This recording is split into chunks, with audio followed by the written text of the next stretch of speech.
अनीता नाम बताया था उसने। उम्र करीब 40 वर्ष, सिंपल साड़ी, लंबी चोटी, चेहरे पर कोई मेकअप नहीं, आंखों में एक अजीब सा कुतूहल जो उसे खास बनाता था। 2-4 दिनों से देख रहा हूँ उसे। हमारी यूनिवर्सिटी में मनोविज्ञान की प्रोफेसर बनकर आई है और मैं अर्थशास्त्र पढ़ाता हूँ। साहित्य में रुचि होने की वजह से मैं अक्सर लाइब्रेरी में 1-2 घंटे बिताता हूँ। वह भी अक्सर वहीं बैठे दिख जाती। एक दिन मैंने पूछ ही लिया, क्या आप भी साहित्य में रुचि रखते हैं? जी हाँ, बड़े बड़े कवियों की कविताएं और शायरी पढ़ना खास तौर पर पसंद है। मैं भी छोटी मोटी कविताएं लिख लेती हूँ। वाह, तब तो खूब जमेगी हमारी, मैं उत्साहित होकर बोला। उसकी आंखों में भी चमक उभर आई थी, हमारी बनने लगी। अक्सर हम लोग लाइब्रेरी में पुरानी किताबें निकालते और फिर घंटों चर्चा करते। व्याख्याओं के लिए लाइब्रेरी में 2 कमरे अलग थे, जिनमें शीशे के दरवाजे थे ताकि बातचीत से दूसरे डिस्टर्ब न हो। एक दिन मैंने सवाल दागा, मैंने अक्सर देखा है आप घंटों यहाँ रुक जाती हैं, घर में पति वगैरह इंतजार। मैंने जानबूझकर वाक्य अधूरा छोड़ दिया। वह हंस पड़ी। नहीं, मेरे घर में पति नाम का जीव नहीं जो चाबुक लेकर मेरा इंतजार कर रहा हो। चाबुक लेकर? मैं हंसा। जी हाँ, पति चाबुक लेकर इंतजार करे या फूल लेकर, मेरे साथ ऐसा कुछ नहीं, क्योंकि मैं कुंवारी हूँ। कुंवारी? मैं चौंका और फिर कुर्सी उसके करीब खिसका ली। यानी आपने अब तक शादी नहीं की? मगर क्यों? कभी पढ़ने का जुनून रहा तो कभी पढ़ाने का। शायद एक वजह यह भी है कि आप जैसा कायदे का शख्स मुझे मिला ही नहीं। तो क्या मैं आपको मिलता और प्रपोज करता तो आप मुझसे शादी कर लेती? मैंने शरारती लहजे में कहा। सोचती तो जरूर, उसने भी आंखें नचाते हुए कहा। वैसे आपको बता दूं, घर में मेरा भी कोई इंतजार करने वाली नहीं। क्या आप भी कुंवारे हैं? कुंवारा तो नहीं, पर अकेला जरूर हूँ। बीवी शादी के 2 साल बाद ही एक दुर्घटना में। उफ, सॉरी।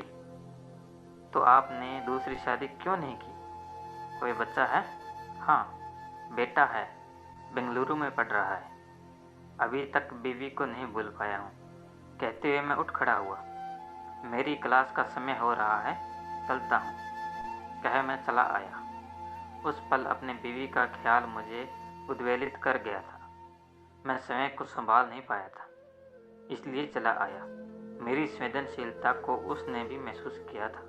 अगले दिन वह स्वयं ही मुझसे बात करने आ गई। बोली, आई एम सॉरी, आप वाइफ की बात करते हुए काफ़ी इमोशनल हो गए थे। हाँ, दरअसल मैं उससे बहुत प्यार करता था। उसके बाद बेटे को मैंने ही संभाला। आज वह भी मुझसे दूर है तो थोड़ा दिल भर आया था। मैं समझ सकती हूँ। वैसे मुझे लग रहा है कि आप संवेदनशील होने के साथ साथ बहुत प्यारे इंसान भी हैं। मुझे इस तरह के लोग बहुत पसंद हैं। ओके, तो आप मुझे लाइक करने लगी हैं?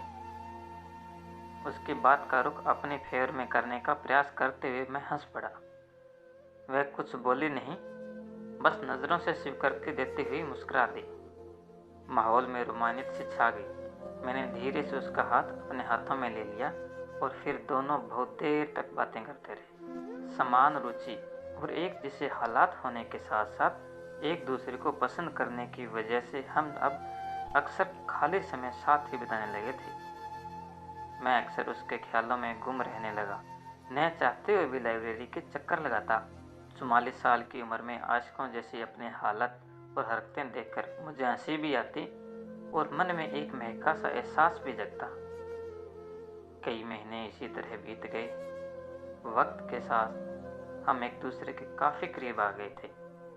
वह मुझे अच्छी तरह समझने लगी थी, पर मैं अक्सर सोचता कि क्या मैं भी उसे समझ पाया हूँ। जब मैं उसके पास नहीं होता तो अक्सर उसे गुमसुम बैठा देखता, जबकि मैं उसे सदा मुस्कुराता देखना चाहता था। एक दिन मैंने उससे कह ही दिया, अनीता, क्या तुम्हें नहीं लगता कि अब हमें शादी कर लेनी चाहिए? तुम कहो तो तुम्हारे माता पिता से मिलने आ जाऊं? सुनकर वह एकटक मुझे देखने लगी। उसके चेहरे पर एक पल को उदासीनता सी फैल गई मुझे डर लगा कि कहीं वह मेरा प्रस्ताव अस्वीकार न कर दे, पर अगले ही पल वह मुस्कुराती हुई बोली, दरअसल मेरे पापा तो बिजनेस के सिलसिले में विदेश गए हुए हैं। मम्मी अकेली मिलकर क्या करेंगी? ऐसा करते हैं, कुछ दिन रुक जाते हैं, फिर तुम मेरे घर आ जाना। मुझे क्या एतराज हो सकता था, अतः सहज स्वीकृति दे दी। उस दिन वह काफ़ी देर तक मुझे अपने घर वालों के बारे में बताती रही। मैं आंखों में आंखें डाले उसकी बातें सुनता रहा। वह अपने पापा के काफ़ी करीब थी। कहने लगी, मेरे पापा मुझ पर जान चढ़ते हैं। यदि मेरी आंखों में नमी भी नजर आ जाए तो वे अपने सारे काम छोड़कर मुझे मनाने और खुश करने में लग जाते हैं। जब तक मैं हंस न लूं, उन्हें चैन नहीं मिलता। अच्छा, तो तुम्हारे पापा क्या बिजनेस करते हैं? एक्सपोर्ट इंपोर्ट का बिजनेस है। ओके, और मम्मी? मम्मी हाउसवाइफ है। घर को इतने करीने से सजा कर रखती है कि तुम देखकर दंग रह जाओगे। कोई भी चीज़ इधर से उधर हो जाए तो समझ जाना कि उनके गुस्से से बच नहीं सकोगे। अच्छा, तो मुझे इस बात का ख्याल रखना होगा। मैंने मुस्कुराते हुए कहा तो वह मेरे सीने से लग गई। मैंने देखा उसकी आंखें भर आई थी। क्या हुआ? मैंने पूछा, पर वह कुछ नहीं बोली। बहुत प्यार करती है अपने पेरेंट्स से, तभी शादी का इरादा नहीं, मैंने कहा। मेरी बात सुनकर वह हंस पड़ी। हाँ, शायद मैं अपने पेरेंट्स को छोड़कर कहीं जाना ही नहीं चाहती। चिंता नहीं करो, तुम कहोगी तो हम उन्हें भी साथ ले चलेंगे। वे हमारे साथ रहेंगे, ठीक है ना?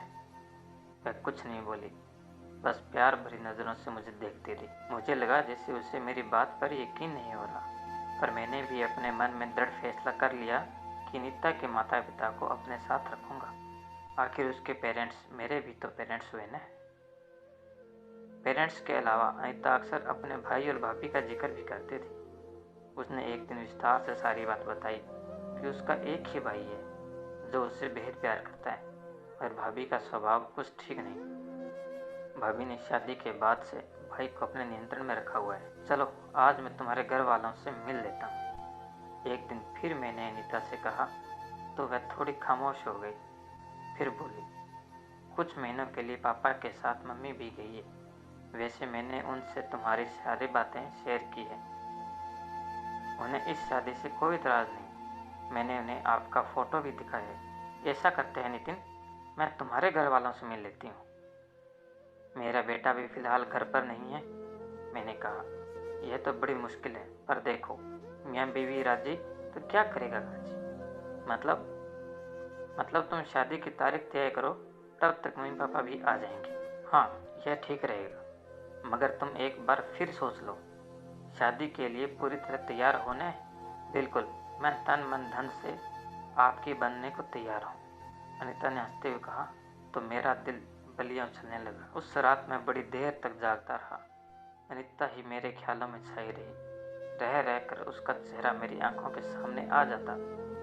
दिल में एक भय भी था कि कहीं उसके माता पिता तैयार नहीं हुए तो, भाई भाभी ने किसी बात पर इतराज किया तो। मगर अनीता की संशय रहित हाँ ने मेरी हिम्मत बढ़ाई थी। मैंने ठीक 12 बजे अनीता को फ़ोन किया। अगले महीने की पहली तारीख को हम सुधा के लिए एक हो जाएंगे। कैसा रहेगा? बहुत अच्छा, तुम यह डेट फाइनल कर लो। मगर तुम्हारे मम्मी पापा और भाई, वे लोग पहुंच तो जाएंगे ना? मैं उन्हें अभी बता देती हूँ, खुशी से चहकती हुई अनीता ने कहा। तो मेरी सारी शंकाएं दूर हो गई। अगले ही दिन मैंने अपने खास लोगों को शादी की सूचना दे दी। बेटे से तो यह बात बहुत पहले ही शेयर कर ली थी।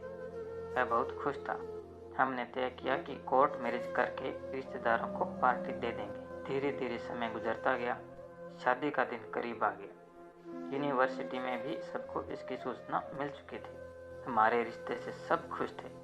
शादी से एक सप्ताह पहले जब मैंने अनीता से उसके घर वालों के बारे में पूछा तो वह बोली कि सब आ जाएंगे। मैंने अपनी सहमति दे दी। शादी का दिन भी आ गया। मेरा बेटा 4 दिन पहले आ चुका था। हम घर से सीधे कोर्ट जाने वाले थे। इसी पार्टी में मेरे और अनीता के सभी परिचितों और रिश्तेदारों को मिलना था।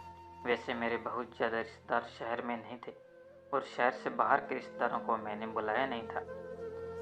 अनीता ने अपने रिश्तेदारों के बारे में कुछ ज़्यादा नहीं बताया था।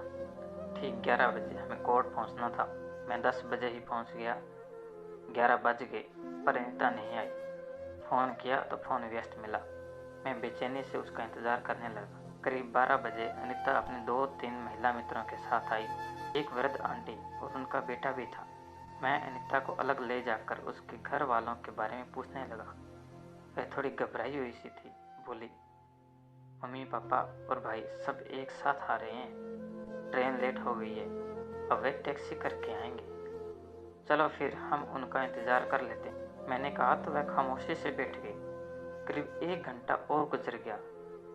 इस बीच अनीता ने 2-3 बार अपने घर वालों से बात की। वे रास्ते में ही थे। नितिन, अभी मम्मी पापा को आने में 2-3 घंटे और लग जाएंगे। मैंने स्थिति की गंभीरता समझते हुए उसकी बात सहर्ष स्वीकार कर ली। हमने कागजी कार्रवाई पूरी कर ली।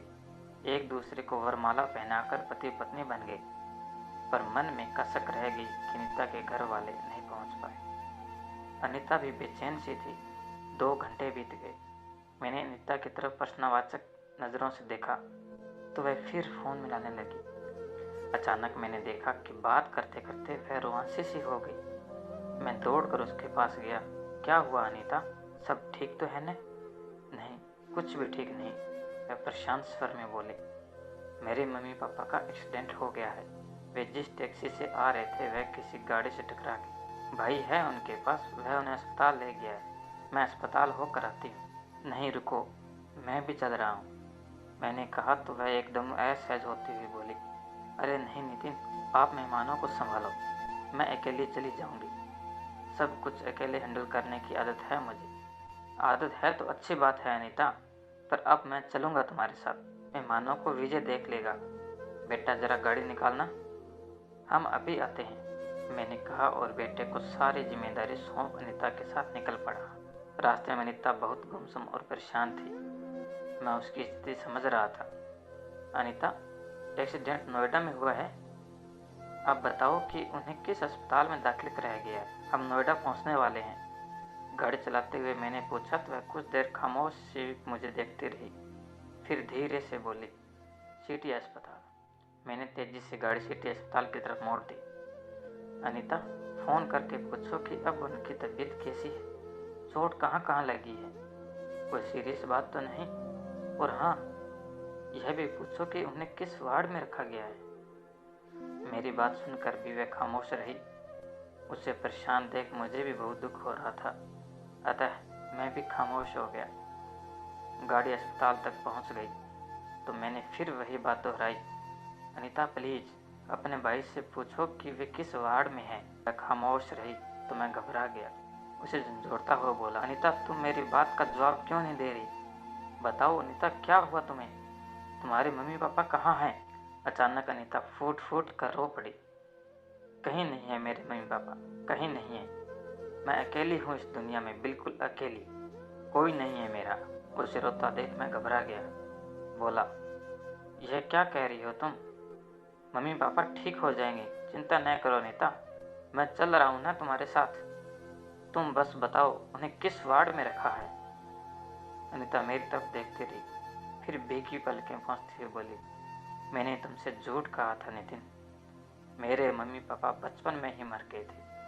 कोई भाई बहन नहीं है। एक बुआ थी जिन्होंने मुझे पाला पोसा, फिर वे भी इस दुनिया से चली गई। सालों से बिल्कुल अकेली ज़िंदगी जी रही हूँ। मैंने तुमसे झूठ कहा था कि मेरा एक परिवार है, मुझे माफ़ कर दो प्लीज़। मैं हैरान सा उसे देखता रहा, फिर पूछा, पर ऐसा करने की वजह? क्योंकि मैं तुम्हें बहुत चाहती हूँ नितिन। मुझे लगता था कि यदि मैंने सच बता दिया तो तुम मुझे छोड़कर चले जाओगे। प्लीज़ मुझसे नाराज़ न होना नितिन, आई लव यू। मुझे अनीता पर कतई गुस्सा नहीं आ रहा था, उल्टा उसके लिए सहानुभूति महसूस हो रही थी। अतः मैंने कहा, झूठी कहानियाँ गढ़ने की कोई ज़रूरत नहीं थी अनीता, मैं तो खुद अकेला हूँ, तुम्हारी तकलीफ़ कैसे नहीं समझूंगा। और हाँ, मैं वादा करता हूँ आज के बाद तुम्हें परिवार की कभी कमी महसूस नहीं होने दूंगा। मैं हूँ ना तुम्हारा परिवार, हम दोनों अकेले हैं, मिल जाएंगे तो खुद परिवार बन जाएगा। अनीता के चेहरे पर विश्वास की लकीरें खींच आई थी। उसने सुकून के साथ अपना सिर मेरे सीने पर टिका दिया। मैंने गाड़ी डॉक्टर संदीप के क्लिनिक की तरफ मोड़ ली। वे मेरे सहपाठी और जाने माने मनोचिकित्सक हैं। यदि ज़रूरत महसूस हुई तो वे अनीता की काउंसलिंग कर उसे नई ज़िंदगी की बेहतर शुरुआत के लिए पूरी तरह तैयार कर देंगे। तो दोस्तों, ये थी हमारी आज की कहानी। ऐसे ही और वीडियोस देखने के लिए हमारे चैनल को सब्सक्राइब कर लीजिए। मिलते हैं अगले वीडियो में, तब तक के लिए